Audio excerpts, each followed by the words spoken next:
Alright guys, welcome back to part 8 of the Dark Souls Remastered walkthrough. Now, right off the bat, I don't know what happened with my recording, but in this video it's going to be choppy in spots. I don't know what happened exactly. It's just a little bit in the beginning of the video. It kind of gets better near the end, so I apologize for that. Now, I did a little bit of unnecessary things here. In the beginning of the game, if you want to kill the Hydras, you're going to have to use fire bombs, but we're so powerful now that we could have just shot them with the crossbow, and that's something I should have thought about. But I did some unnecessary steps here, but it is what it is. You could still use the fire bombs to kill the Hydra. It's just, it takes a bit of skill, and I'm not very good at throwing fire bombs, as you will see pretty soon. But the first thing we're going to do is we're going to grab a couple of items from the new Londo Ruins that we forgot to get when we were dealing with the ghosts, and we got the key to the seal in the last episode. And here's the reason it was glitching out. See this? The game was glitching. It wasn't running well. I don't know what happened. There's a proof there that the game wasn't running smoothly. But yeah, back to the new Londo Ruins.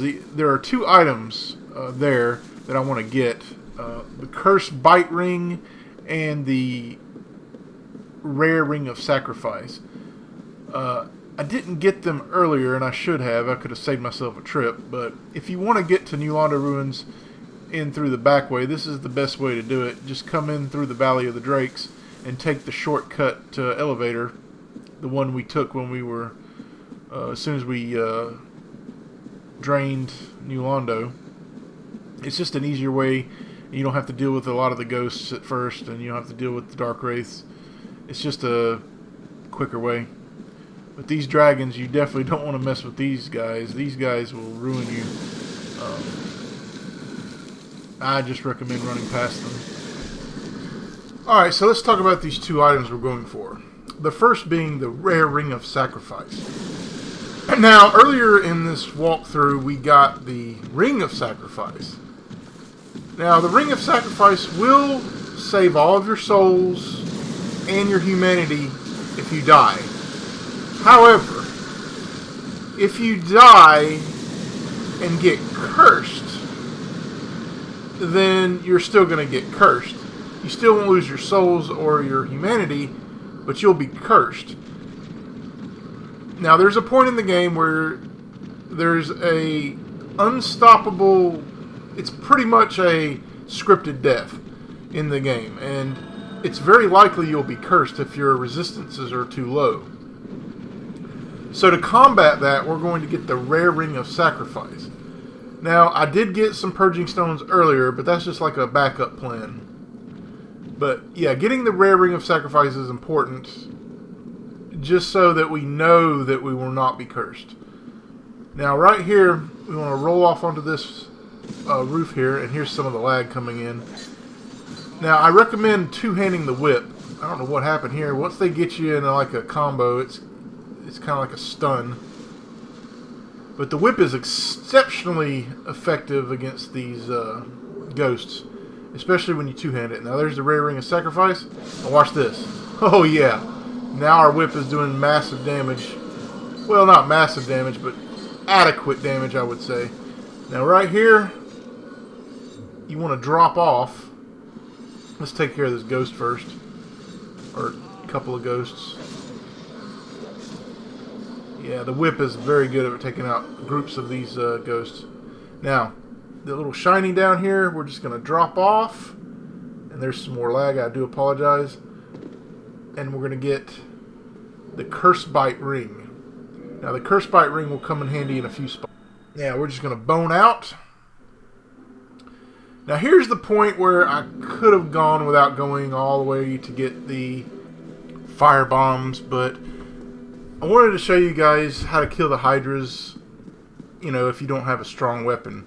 And I did it very poorly. I really should have just shot the Hydra in the end, because I'm not good at throwing these fire bombs, and there's some other strategies, but I just couldn't get it down.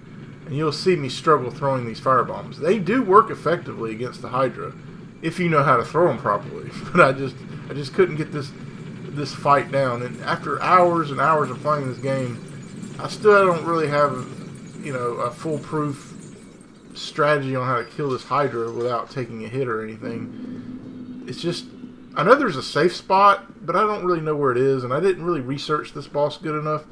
But we do get through it, and that's all that counts, right? So again, I'm going around my elbow to get to my thumb because I'm not going to let the dragon spawn. So I could have just went through Undead, you know, Burg and everything, and it would have been a lot faster to get to this vendor. We have to get to the Undead Merchant. But yeah, I'm going this way to avoid spawning the dragon. Now, of course, if you don't care about spawning the dragon, just go through the normal way. And there's some more lag.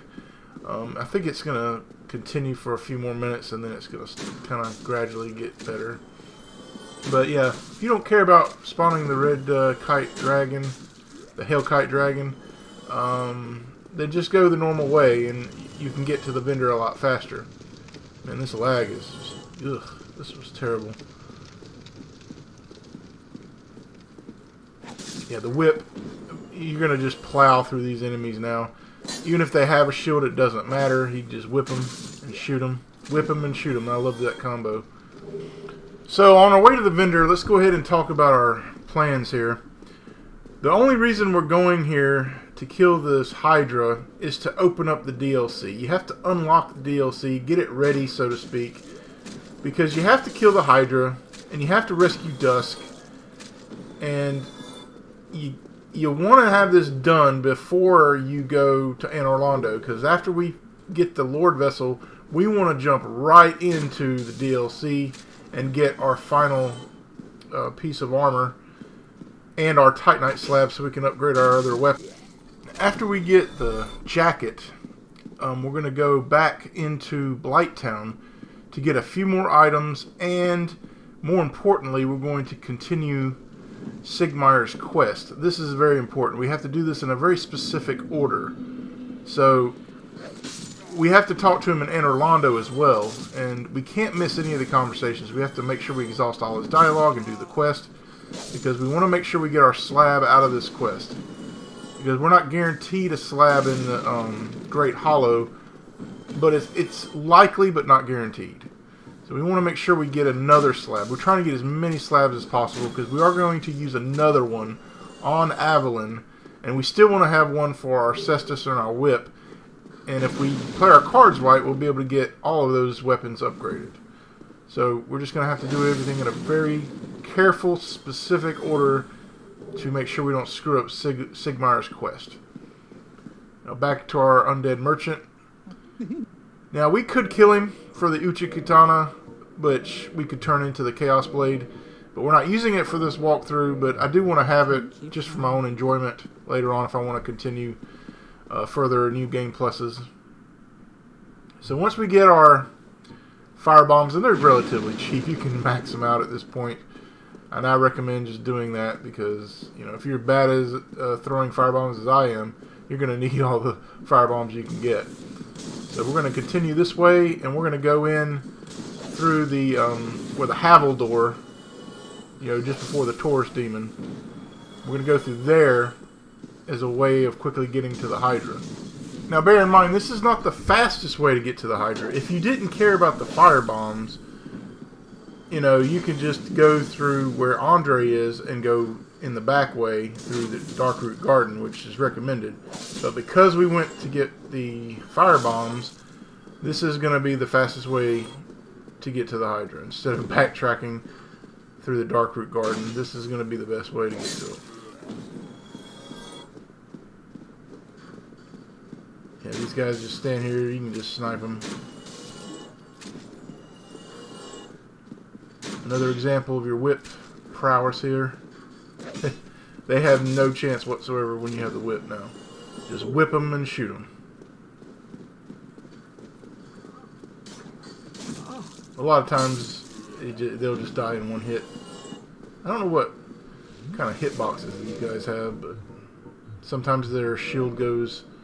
The whip hits their shield, but it doesn't kill them, and sometimes it just kills them. But anyway, we want to make sure we have the Rusted Iron Ring equipped, and we're going to also Ring of Steel Protection, which protects us a little bit better against physical attacks. Now the Hydra, I'm not sure if it's considered a physical attack or not, but when they slam their heads into the ground, I'm pretty sure that's a physical attack, but I'm not 100% sure, but we're going to just equip the Ring of Steel Protection just to kind of give us a little extra boost. Now, before you even deal with this dragon, make sure you kill all of the crystal golems in the area, every single one of them, because if you don't, and you kill the Hydra and you leave those suckers, you know, they can kill Dusk as you're talking to her. I've actually seen it happen. Not to me per se, but I saw it happen to a YouTuber. And it was quite humorous. I mean, it wouldn't be humorous if you were trying to, you know, get something from her, but I think all of her spells are sold by Elizabeth in the DLC, but I'm not 100% sure about that. But yeah, just take out all the golems to, you know, avoid any headaches. Even if they're not aggroed, just go ahead and aggro them and kill them. It's not worth the risk. And sometimes they'll get killed by the Hydra's breath there. Collateral damage. You can climb up here and just snipe this guy. He can't do anything. He just runs into the wall like a moron.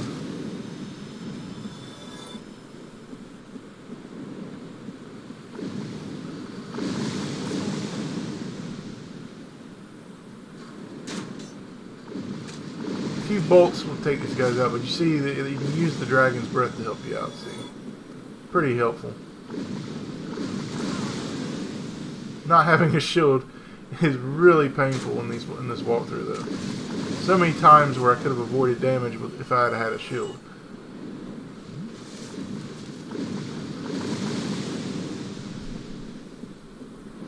So you want to make your way off to the right here. There's like a little, kind of like a safe spot, sort of. Now there is a safe spot, I just don't know where it is in the water, but you don't want to go too far into the water because there is a drop-off that will instantly kill you. But right here, most of the time you won't take any damage, but for some reason I was taking damage here. This is pretty much a disaster as far as walkthroughs are concerned. But what you want to do, not get hit like that, you want to make sure you throw the fire bombs as if the closer they are to you, obviously the easier it is to hit them. But I've tried to watch walkthroughs where they just throw them here. You see I got one there. But taking damage is just going to happen here. I don't even know how to avoid damage with these suckers. But if you kind of chunk them over there, you can sometimes hit them. There's just a random pattern with these heads. I've never have really figured it out, to be honest. I should have just used the crossbow, because if you get this close, you can pretty much shoot them. And I eventually do give up with the fire bombs, and I ended up shooting them. But what lower level players do is they'll just throw fire bombs here to kill the Hydra early. Especially if they're going for, like, you know, a sorcery build or something. They want to get these spells early from Dusk, especially the invisibility spell, which acts the same as the Ring of Fog, which I really should have got in this walkthrough, but I didn't get it. You have to trade your lantern in. I didn't want to sacrifice that, so I didn't use it. I didn't trade it with Snuggly. Yeah, I'm just chunking and praying at this point. I mean, they are effective. Don't get me wrong. They are effective. It's just so random. I really don't know the real way. I would have to practice this boss many times to get the hang of it. I mean, I am hitting a few of them, but it would have just been easier to shoot them.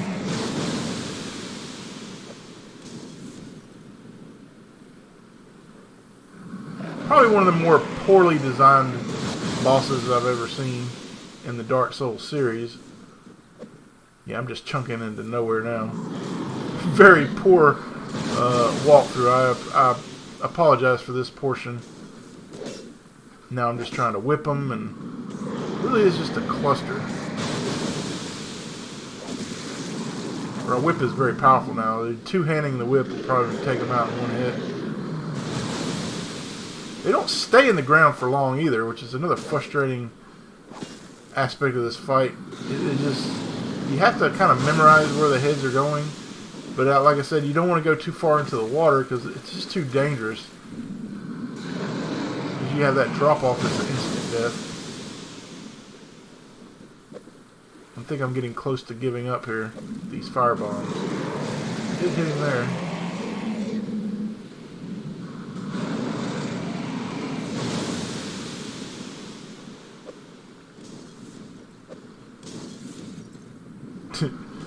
Just miss after miss.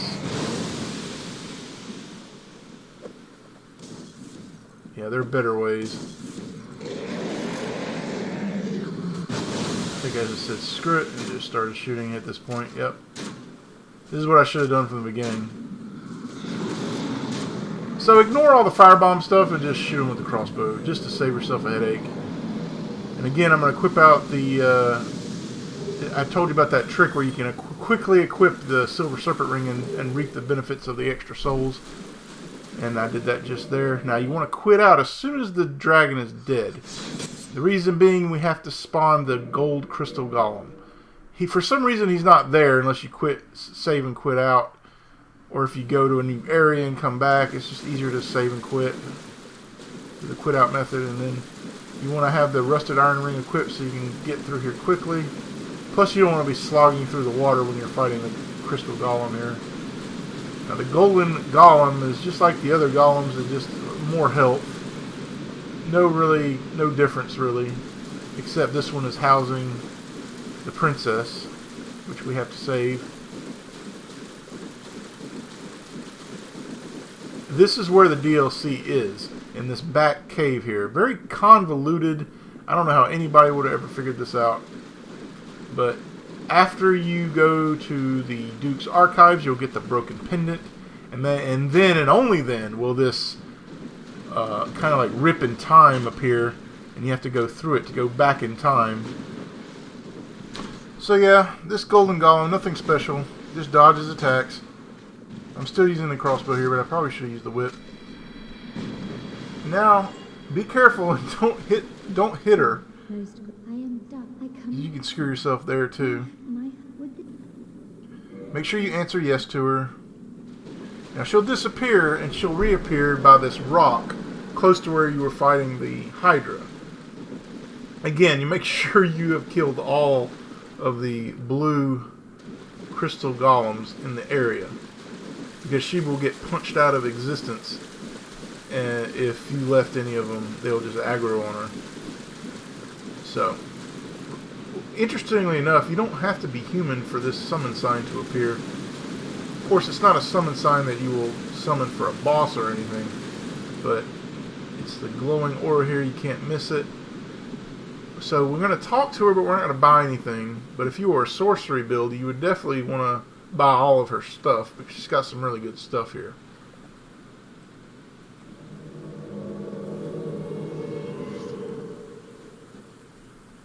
You can learn the gesture though. Now, she's got these cool things, but we're not going to buy anything because our build does not require anything like that. Exhaust her dialogue, and then we're going to have to quit out again. The reason we're quitting out, and we don't have to do this, but like I said, I'm looking for the future. You don't want to leave any great items behind, even if you're not using it for your build.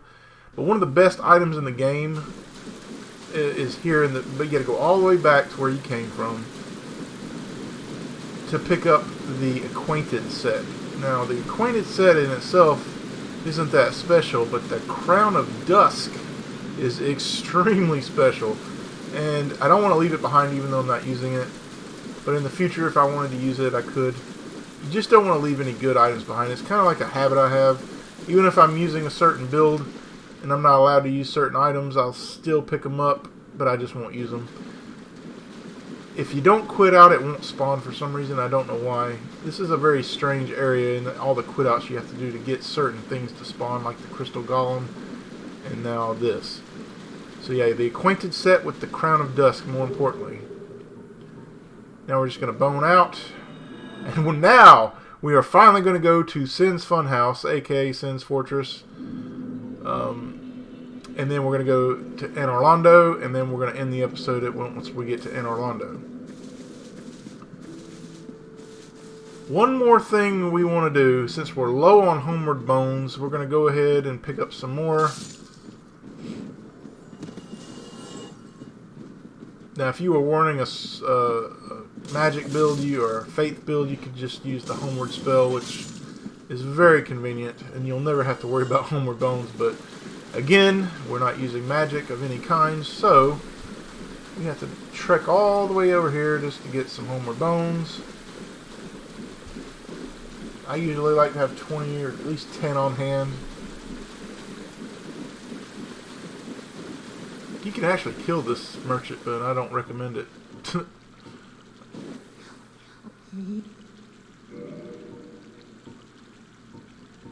Also, you might want to pick up some red clumps if you don't have any, because in the DLC, one of the other DLCs, it's probably going to be very beneficial to do such. And I don't have the blood bite ring, which I probably should have picked up from Oswald after you kill the bell gargoyles and you ring the first bell. You can buy the blood bite ring from him and the poison bite ring and all that, and I should have probably bought the blood bite ring just for this boss fight in the DLC. However, I didn't do that. I might go back and get it though. Now right here I'm just equipping the Ring of Steel Protection, because in Sens Funhouse you'll have these serpent enemies that hit pretty hard, which we've already seen them. We've already been into Sens Funhouse earlier to get the gold serpent ring, but now we're going to go through it proper, meaning all the way through it. And they hit pretty hard. Enemies in there hit pretty hard, so we want to have a little extra protection since our armor isn't even upgraded and it's not that great to begin with.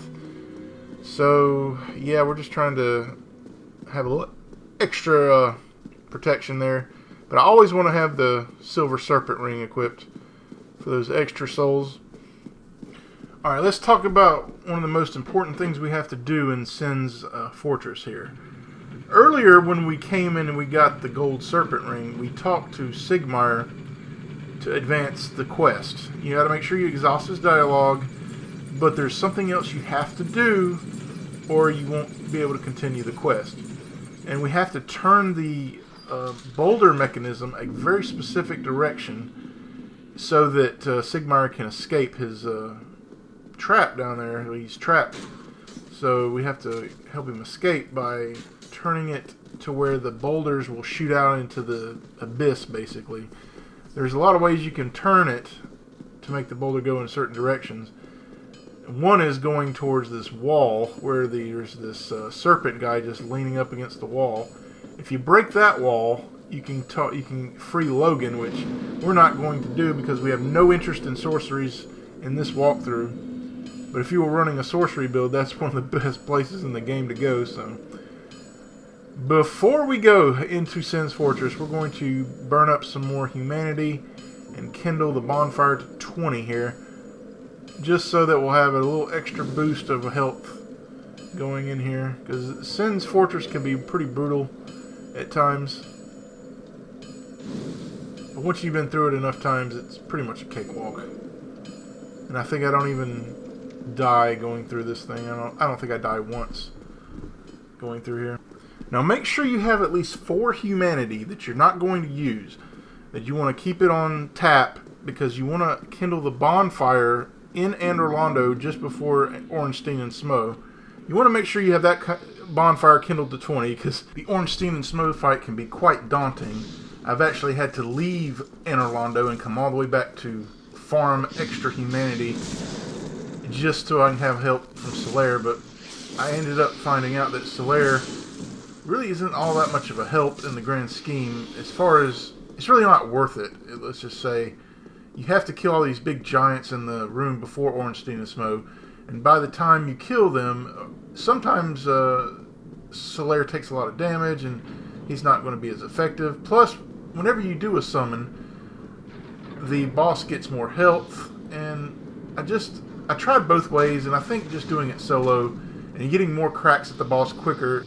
Plus, for this walkthrough, we need to kill the fat one first, Smo. We need to kill Smo first because we want the Leo ring. We got to kill Ornstein in the second phase.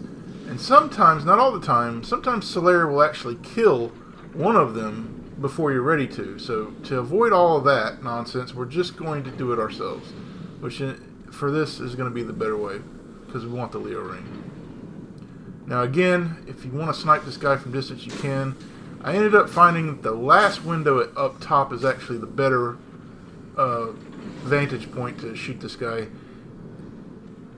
So I eventually go up there once I realize my bolts aren't hitting. So about right here, right at the last one just before the top of the stairs is the better one to go for.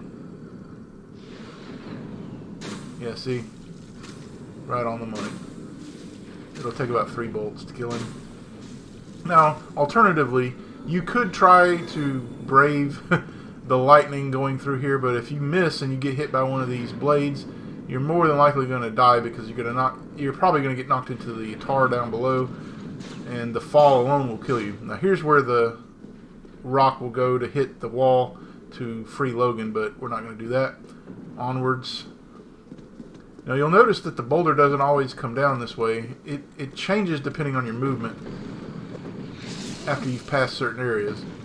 You can see that our cestus is now quite formidable since we've upgraded our strength and our dex quite a bit. We want to have it up to 30 for dex and 30 for strength by the time we reach Anor Londo, which we will because we'll have enough souls from the Iron Golem boss. Again, I wish I would have showed you guys a nice trick here where you can go through the boulder if you hop backwards while having the blue tearstone ring equipped. Just try it, it's pretty cool. Now, here we want to make sure we turn the mechanism so that the boulders are going to shoot out into the abyss. So we're going to turn it this way, and that will free Sigmar from his dungeon down there. There's another trap right here that you'll want to avoid. Just step on the plate and walk back. If you walk just a little bit forward, you're going to die. So just go backwards just a tad, and you're good on that. The next trap are these spinning blades. All you got to do for this one is just to run. You're going to run straight through, don't stop. Immediately turn right, and let's take out this guy right here, because you want to take these guys out in a specific order, because if you don't, they're all 3 going to be on you at times, and you don't want that. There's 3 of them you want to kill. This is the guy up at the top of the stairs, which will aggro and will follow you around the corner if you want to kill the other serpent to get the large titanite shards, which we really don't need, but we're going to get them anyway. We are going to eventually need another cestus so we can make a crystal and a divine weapon out of them. Now, if they ever do their head bite, their bite attack, just dodge out of the way like I did, because you can't parry that. So you want to make sure you dodge out of the way and just wait for a sword swipe so you can parry it.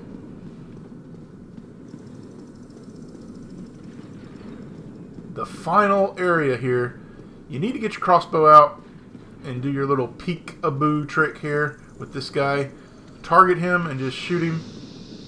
And peek around, just kind of dodge if he shoots his lightning, but he's probably not even going to get a shot off. At this point, your crossbow's too strong. Now for this one, you're not going to run, you're just going to walk. Just walk into the middle and then walk another one. You don't want to run through that because your momentum might carry you too far and you'll get hit by the blade. You don't want that. Don't waste any time lollygagging around this area because there's a giant that loves to throw rocks that are going to explode. And if you go get that shiny, you're probably going to die. You can hear the explosion above us. He's already thrown it. So make sure you hit this bonfire. It's very important you get to this bonfire. You can kindle it if you want, but we didn't take hardly any damage. Actually, I think we already kindled it to 20, didn't we? Now, all the way up here, you want to get this, but don't waste time. It's a good soul, and you want to get as many souls as you can right here. Now, we're not going to go to the right here. If you go to the right, you'll face an NPC. You'll get some items, but we're not going to worry about it. It is another rare ring of sacrifice. Ricard's rapier and all that, but we're not going to get it. We're going to avoid that. We just want to get to the end and get to the boss as quickly as possible, because those items in the grand scheme are not going to help us that much. Now, we did get the rare Ring of Sacrifice from New Londo because we needed to get the Curse Bite Ring anyway, and it was on the way. So you could have just got the rare Ring of Sacrifice here if you wanted to fight Ricard, but we're not going to. We want to do one more thing just before we get to the boss. Much like the depths, which we didn't fight the boss in the depths, but there's the gaping dragon in the depths, and if you don't kill the Chandler there, he makes the boss much more painful because he buffs the boss and he'll shoot you from above. Just like that, this guy will throw rocks at you while you're trying to fight the Iron Golem, and you don't want to deal with both of them at the same time. Actually, this guy is more annoying than the actual boss, so make sure you kill this guy, and he'll also give you a chunk. But if he starts doing his tantrum here, just get out of the way. Go back to the staircase. As you can see, he does good damage there. But he'll exhaust himself, and he's an easy pickings after that. Now, since we're human, we don't have to do this. It's a little bit of overkill, but we're going to summon the NPC to make even short work of this boss. A fan favorite, Iron Tarkus, is probably the second most powerful NPC to summon for bosses in the game. The first being, of course, Paladin Leroy, which we used to kill Pinwheel when we were super underpowered. But this guy, he can pretty much just sit by the exit and have this guy just kill the boss for you. But this boss is such a joke that we're just going to assist Iron Tarkus. But he'll help us take a few chunks off of the boss's health. And because we killed the giant above, this boss is a complete cakewalk.